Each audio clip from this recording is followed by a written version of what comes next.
Shalom, selamat pagi, salam sejahtera untuk kita semua. Perkenalkan saya Aksen Hosanti Susana Bilik, MPD, salah satu dosen program studi pendidikan biologi Institut Pendidikan SOE. Video ini saya buat sebagai persyaratan untuk pengajuan sertifikasi dosen gelombang pertama di tahun 2025 dalam penilaian deskripsi diri unjuk kerja Tridharma Perguruan Tinggi dalam bidang pengajaran atau biasa disingkat PDD UKT PT. Pada kesempatan ini, mata kuliah yang saya ambil sebagai contoh dalam video pembelajaran adalah mata kuliah fisiologi hewan, di mana mata kuliah fisiologi hewan adalah mata kuliah yang membahas tentang proses fisiologi yang ada dalam tubuh makhluk hidup, dalam hal ini adalah hewan. Mata kuliah fisiologi hewan terdiri atas 3 SKS dengan bobot 80% adalah teori dan 20% adalah praktikum. Mata kuliah fisiologi hewan diprogramkan oleh mahasiswa semester 3. Capaian pembelajaran yang dibebankan pada mata kuliah fisiologi hewan. Yang pertama, menginternalisasikan nilai, norma, dan etika akademik. Yang kedua, mampu menerapkan pemikiran logis, kritis, sistematis, dan inovatif dalam konteks pengembangan atau implementasi ilmu pengetahuan dan teknologi yang memperhatikan dan menerapkan nilai humaniora yang sesuai dengan bidang keahliannya. Yang kedua, mampu menunjukkan kinerja mandiri, bermutu, dan terukur. Yang ketiga, mampu mengkaji, mengimplementasikan pengembangan atau implementasi ilmu pengetahuan dan teknologi yang memperhatikan dan menerapkan nilai humaniora sesuai dengan keahliannya berdasarkan kaidah, tata cara, dan etika ilmiah dalam rangka menghasilkan solusi dan gagasan. Yang keempat, mampu memecahkan masalah iptek di bidang pengelolaan, pemanfaatan sumber daya hayati, melalui prinsip-prinsip pengorganisasian sistematika, memprediksi, menganalisis data informasi dan bahan hayati, serta memodulisasi struktur dan fungsi sel, serta penerapan teknologi yang relevan. Yang kelima, mampu mengaplikasikan keilmuan biologi agar bermanfaat bagi diri sendiri dan masyarakat dalam kehidupan sehari-hari. Yang keenam, mampu mengkombinasikan penelitian kolaboratif dalam pendidikan biologi dan sains serta menerapkan penelitian guna perbaikan mutu pembelajaran biologi. Yang ketujuh, menguasai konsep teoritis biologi sel dan molekuler, biologi organisme, ekologi, dan evolusi. Yang kedelapan, menguasai konsep, prinsip-prinsip, dan aplikasi bioteknologi yang relevan. Yang kesembilan, menguasai matematika, komputasi, dan instrumentasi untuk mendukung pemahaman konsep biologi. Capaian pembelajaran mata kuliah fisiologi hewan adalah yang pertama, mahasiswa dapat memahami menjelaskan fungsi organ, mekanisme dan cara kerja organ dalam sistem kehidupan dasar pada tingkat organisasi dalam tubuh, yaitu sel, homeostatis, nutrisi sistem pencernaan, sistem pernapasan pada hewan. Yang kedua, mahasiswa dapat memahami menjelaskan fungsi organ, mekanisme dan cara kerja organ, sistem sirkulasi, sistem gerak dan sistem otot, dan sistem syaraf pada hewan. Yang ketiga, mahasiswa dapat memahami, menjelaskan fungsi organ, mekanisme dan cara kerja organ, sistem hormon, proses mengindra pada hewan. Yang keempat, mahasiswa dapat memahami proses pencernaan makanan melalui teknik gastric emptying dan respirasi sel pada hewan vertebrata. Yang kelima, mahasiswa dapat memahami, menjelaskan fungsi organ, mekanisme dan cara kerja organ, sistem kemih atau osmoregulasi, dan proses pengaturan suhu tubuh atau termoregulasi pada hewan. Output mata kuliah fisiologi hewan adalah hasil evaluasi penilaian kompetensi, sikap, pengetahuan, dan keterampilan yang dikuasai oleh mahasiswa dengan target minimal lebih dari 75% mahasiswa mendapat nilai B. Outcome mata kuliah fisiologi hewan adalah mahasiswa memiliki kompetensi dalam menguasai berbagai proses fisiologi yang ada dalam tubuh hewan.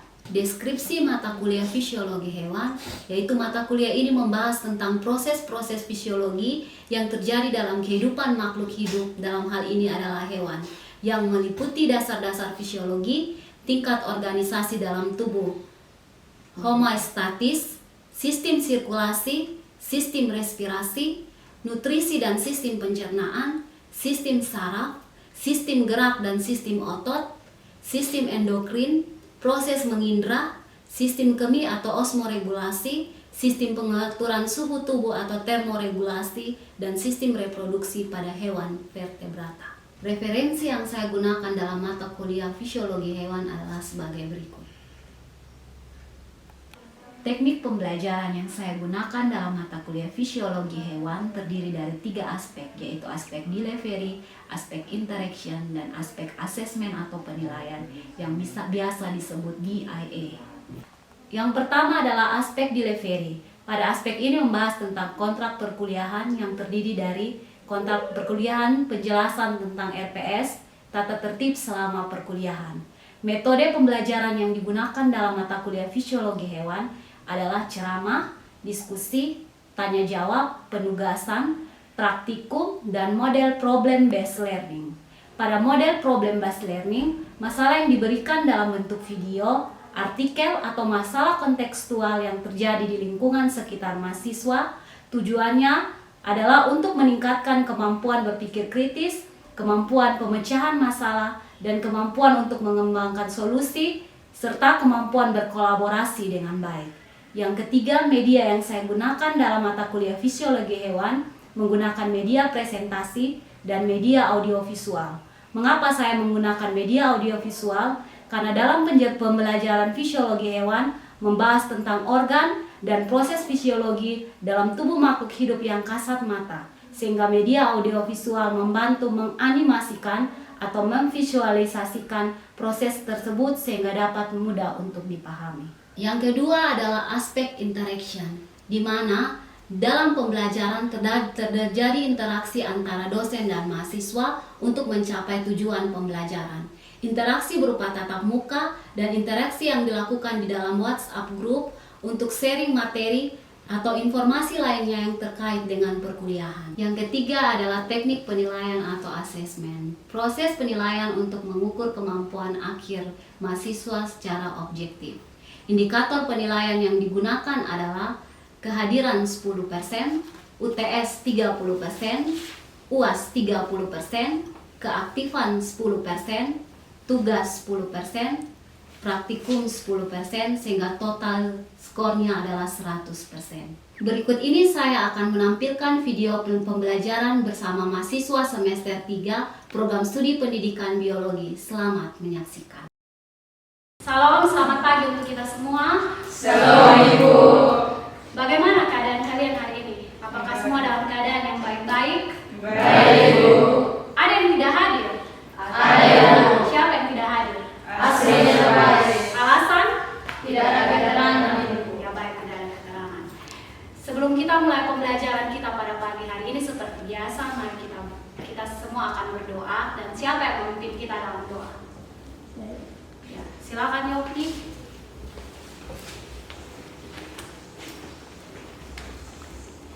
Mari kita sama-sama mengharap Tuhan di dalam doa. Mari kita berdoa. Bapa kami yang di surga, Bapa yang maha murah dan makasih. Sekarang kami akan mulai dengan pelajaran kami. Tuhan berkati. Terima kasih Tuhan. Haleluya. Amin. Terima kasih Yopi karena sudah memimpin kita di dalam doa. Baik. Sebelumnya Ibu ingin bertanya kepada kalian pembelajaran tentang perkuliahan minggu lalu. Apa saja yang kita pelajari di minggu lalu? Ada yang tahu? Siapa? Ayo angkat tangan. Silakan. Angelina, silakan Angelina. Materi minggu lalu sel prokariotik dan sel eukariotik. Tentang materi sel prokariotik dan sel eukariotik. Apa itu sel prokariotik dan sel eukariotik? Ada yang masih ingat perkuliahan minggu lalu? Masih ingat atau tidak? Mila silakan, apa itu sel prokariotik dan eukariotik, Mila?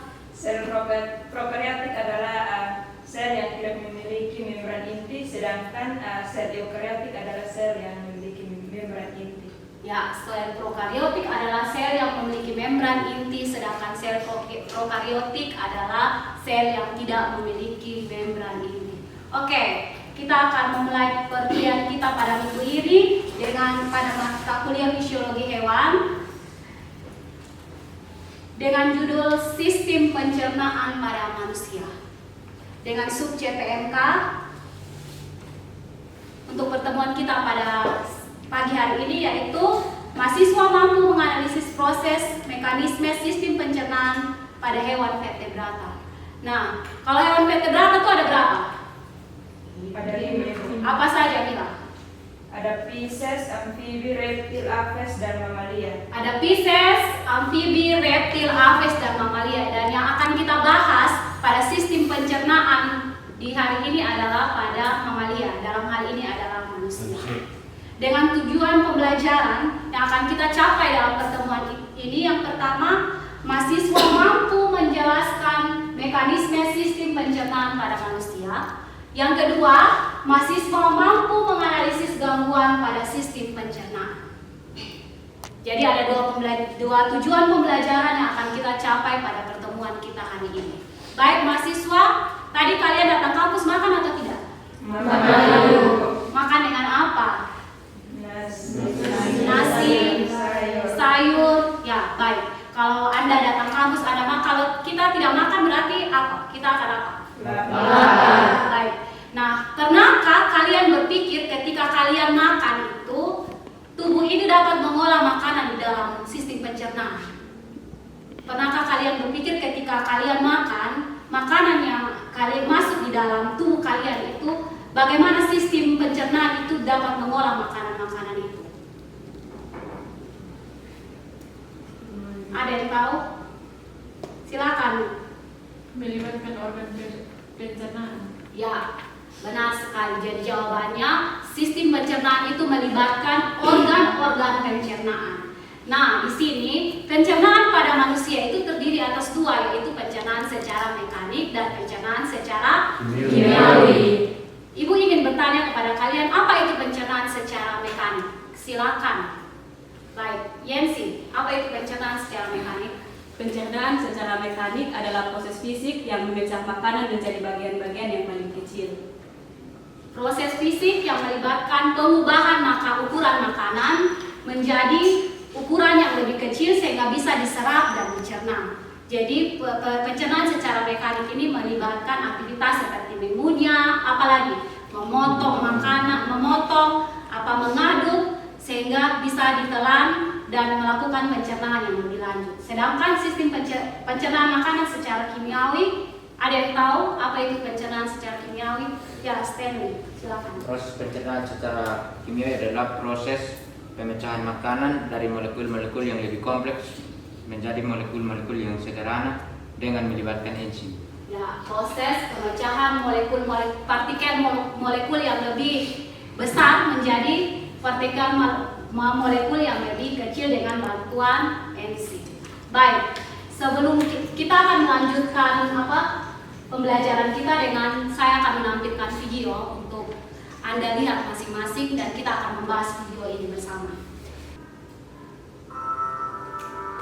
Ya, silakan simak video bersama.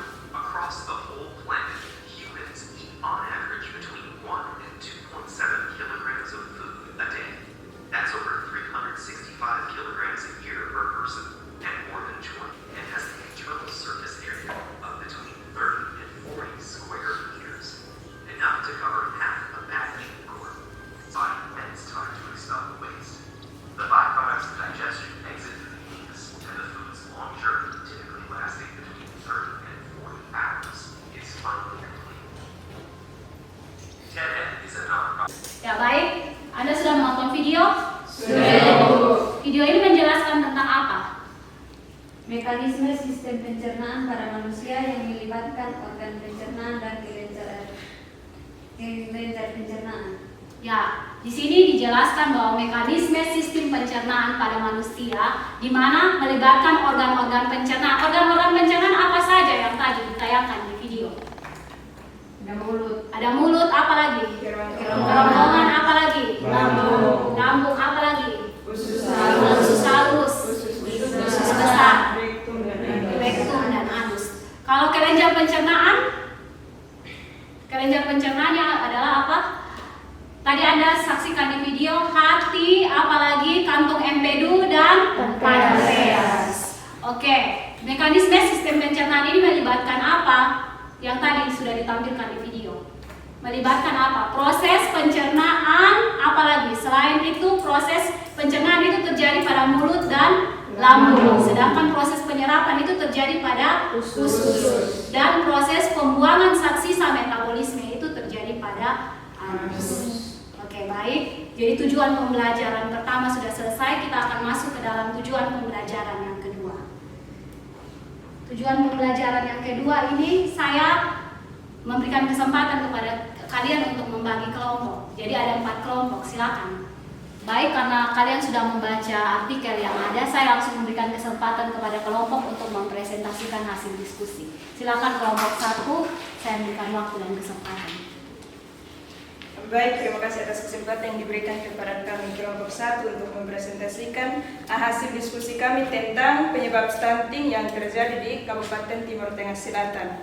Nah, di sini kami ada 3 penyebab. Yang pertama, kekurangan gizi dan pola makan tidak seimbang. Yang kedua, kemiskinan ekstrim. Dan yang ketiga, kekurangan air bersih dan sanitasi yang tidak baik. Yang pertama, kekurangan gizi dan pola makan tidak seimbang. Nah, di wilayah Timur Tengah Selatan, banyak orang tua yang mengandalkan makanan pokok seperti jagung, ubi, dan beras sebagai sumber utama energi harian bagi anak-anak mereka. Makanan-makanan ini memang mengandung karbohidrat yang tinggi yang berfungsi sebagai sumber energi bagi tubuh. Namun, jika pola makan hanya berfokus pada karbohidrat saja tanpa disertai dengan asupan protein hewani serta zat gizi mikro, maka akan terjadi ketidakseimbangan gizi. Yang kedua, kemiskinan ekstrim.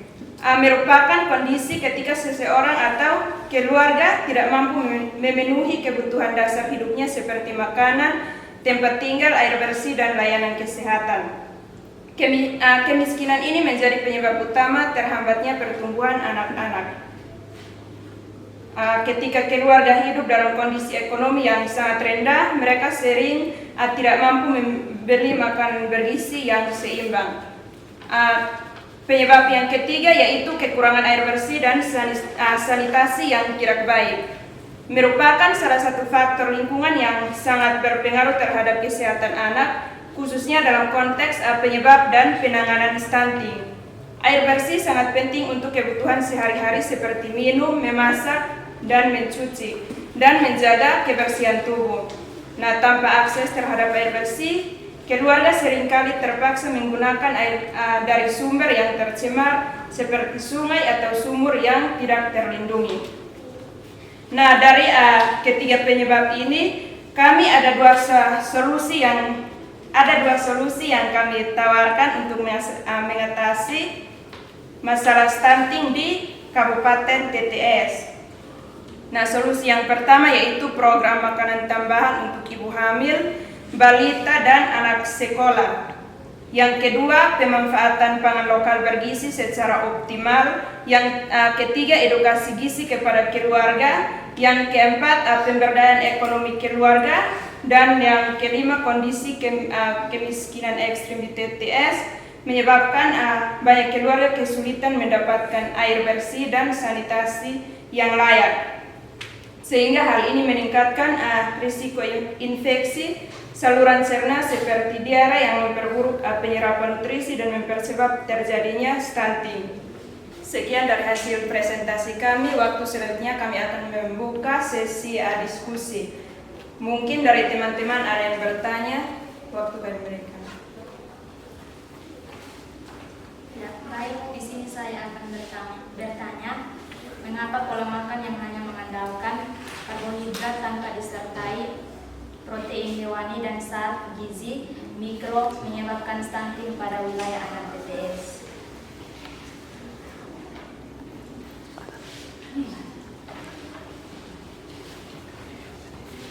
Baik, terima kasih atas pertanyaan yang sudah ditanyakan oleh teman Tania. Selanjutnya akan dijawab oleh Kakak IMC. Baik, saya akan menjawab pertanyaan dari Tania. Karena pola makan yang hanya mengandalkan karbohidrat tidak memenuhi kebutuhan tubuh anak akan zat gizi penting seperti protein hewani dan zat gizi mikro. Zat-zat ini berperan vital dalam membangun jaringan tubuh, memperkuat sistem kekebalan, dan mendukung pertumbuhan serta perkembangan otak.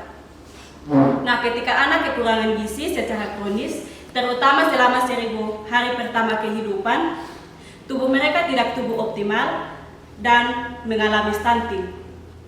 Nah, stunting tidak hanya berdampak pada tinggi badan, tetapi juga menyebabkan gangguan perkembangan fisik, kognitif, dan menurunnya produktivitas di masa depan yang berisiko memperburuk siklus kemiskinan.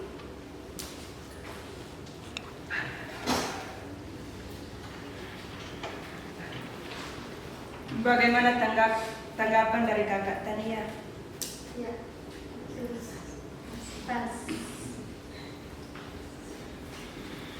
Ya, ada lagi yang ingin bertanya? Pada kelompok Kimila? Ya, kalau tidak ada kita berikan aplaus dulu. Baik, kita akan melanjutkan lagi presentasi pada kelompok 2. Waktu dan kesempatan saya berikan. Baik, terima kasih atas kesempatan yang kami peroleh. Kami dari kelompok 2 akan mempresentasikan hasil diskusi kami tentang hubungan sistem pencernaan dengan stunting. Stunting terjadi karena kekurangan gizi kronis yang berdampak pada pertumbuhan anak. Salah satu penyebab utama kekurangan gizi ini adalah gangguan pada sistem pencernaan, khususnya pada usus halus, yang berfungsi menyerap nutrisi dan makanan. Jika sistem pencernaan terganggu, proses penyerapan nutrisi bisa tidak bekerja dengan optimal, sehingga tubuh anak tidak mendapatkan zat gizi yang cukup untuk tumbuh dan berkembang dengan baik. Jika sistem pencernaan terganggu, proses penyerapan nutrisi menjadi tidak optimal, di mana usus halus adalah organ pencernaan sepanjang 6-7 meter yang memiliki struktur khusus berupa fili atau tonjolan kecil dan mikrofili. Struktur ini memperluas permukaan penyerapan hingga 600 kali lipat sehingga nutrisi dapat diserap secara maksimal. Proses penyerapan nutrisi di usus halus, makanan yang sudah dicerna diserap dalam bentuk karbohidrat menjadi gula sederhana atau glukosa. Protein menjadi asam amino lemak, menjadi asam lemak vitamin, dan mineral melalui transporter usus. Ketika usus halus terganggu akibat infeksi, peradangan atau penyakit, terjadi kerusakan fili sehingga permukaan penyerapan berkurang, penyerapan nutrisi menjadi tidak optimal. Hal tersebut dapat menyebabkan gangguan penyerapan nutrisi sehingga dapat menyebabkan anak kekurangan protein untuk pertumbuhan otot, jaringan dan energi dari karbohidrat, dan lemak, vitamin dan mineral penting seperti zinc, zat besi, vitamin A, dan juga vitamin D.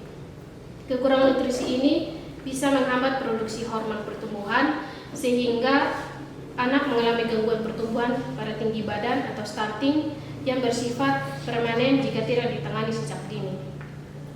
Mikroorganisme yang hidup di saluran pencernaan, terutama usus, sangat berperan dalam kesehatan pencernaan dan juga penyerapan nutrisi. Pada anak yang mengalami stunting, terjadi perubahan komposisi mikrobiota usus yang disebut dengan dysbiosis, yaitu penurunan bakteri baik dan peningkatan bakteri jahat.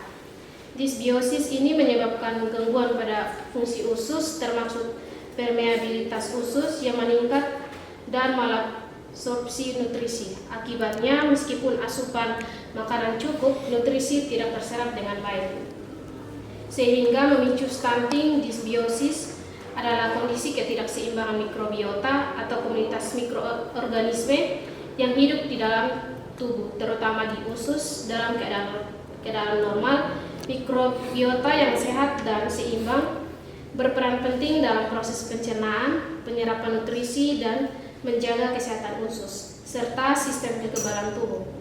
Namun ketika terjadi dysbiosis, jumlah bakteri baik menurun, sementara bakteri jahat atau patogen dapat meningkat secara tidak proporsional sehingga mengganggu fungsi usus dan kesehatan secara keseluruhan. Baik, terima kasih. Sekian hasil presentasi kami. Kami membuka sesi tanya jawab dari teman-teman kelompok 1 yang ingin memberikan pertanyaan. Kami mempersilakan. Baik, dari Kakak Steli, silakan. Baik, saya dari kelompok 1. halus ingin bertanya, mengapa menjaga keseimbangan usus halus dan keseimbangan mikrobiota usus sangat penting dalam upaya pencegahan penanganan stunting, meskipun asupan makanan anak sudah mencukupi?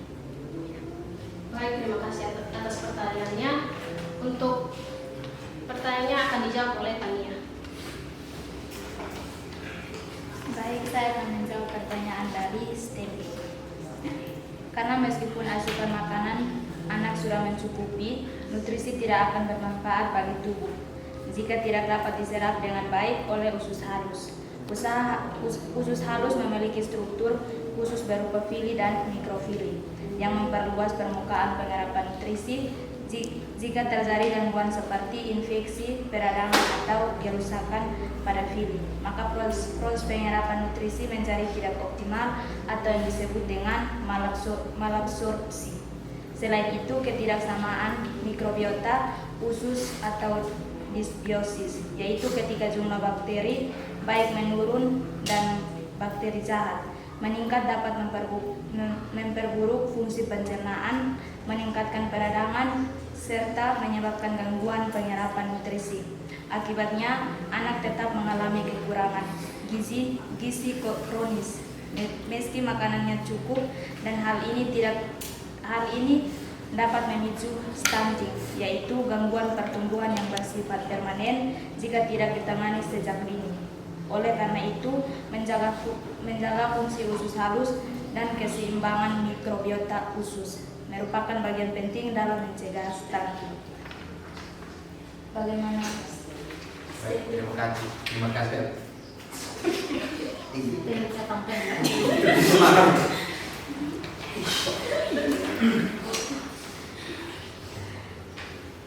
Baik, terima kasih atas jawabannya, Pas. Baik, terima kasih atas pertanyaannya. Sekian dan terima kasih. Oke, kita berikan aplaus untuk. Baik, dari penjelasan kelompok 1 dan kelompok 2, mungkin ada hal-hal yang ingin ditanyakan? Pas. Apakah semuanya sudah memahami tentang mekanisme sistem pencernaan dan gangguan atau kelainan pada sistem pencernaan? Oke, baik, terima kasih. Kalau semuanya sudah memahami, mungkin untuk menutup pembelajaran kita, ada yang bisa memberikan kesimpulan? Ada, Ibu. Oke, baik. Farli. Baik, kesimpulan yang dapat saya ambil dari materi ini yaitu sistem pencernaan merupakan serangkaian organ yang bekerja sama secara optimal untuk memecah makanan menjadi nutrisi yang dapat diserap oleh tubuh. Nah, organ-organ ini terdiri dari organ pencernaan dan juga kelenjar pencernaan, di mana organ pencernaan ada mulut, ada lambung, ada kerongkongan, ada lambung, usus halus, usus besar, rektum, dan juga anus. Sedangkan kelenjar pencernaan ada hati, ada empedu, dan juga ada pankreas. Kemudian gangguan pada sistem pencernaan kita bisa lihat pada kasus stunting, di mana salah satu penyebabnya adalah kekurangan asupan gizi. Hubungan sistem pencernaan dengan stunting ini, jika sistem pencernaan yang sehat, maka penyerapan nutrisinya dari makanan akan optimal. Jika pencernaan tidak sehat atau terganggu, maka akan mengalami kekurangan gizi, dan itu dapat memicu masalah stunting. Sekian dari saya, Ibu. Terima kasih. Baik, terima kasih atas untuk Sarli yang sudah memberikan kesimpulan untuk pembelajaran kita pada hari ini. Mungkin pertemuan kita pada pagi hari ini selesai sampai di sini. Kita akan berjumpa pada minggu depan, dan minggu depan itu kita akan praktikum tentang teknik gastric emptying, yaitu pengosongan lambung. Sekian dan terima kasih. Sebelum kita menutup pembelajaran kita pada pagi hari ini, saya meminta kesediaan seorang untuk memimpin kita dalam doa. Silakan, Tania. Baik, sebelum kita berpisah dari tempat ini, mari kita satu dalam doa. Mari kita berdoa. Bapa kami yang di surga, Bapa yang maha mulia, terima kasih. Terima kasih ya Tuhan, karena atas kasih dan Kristus kami datang dan berdoa. Amin. Terima kasih untuk tadi yang sudah memimpin kita dalam doa. 1, 2, 3, Shalom.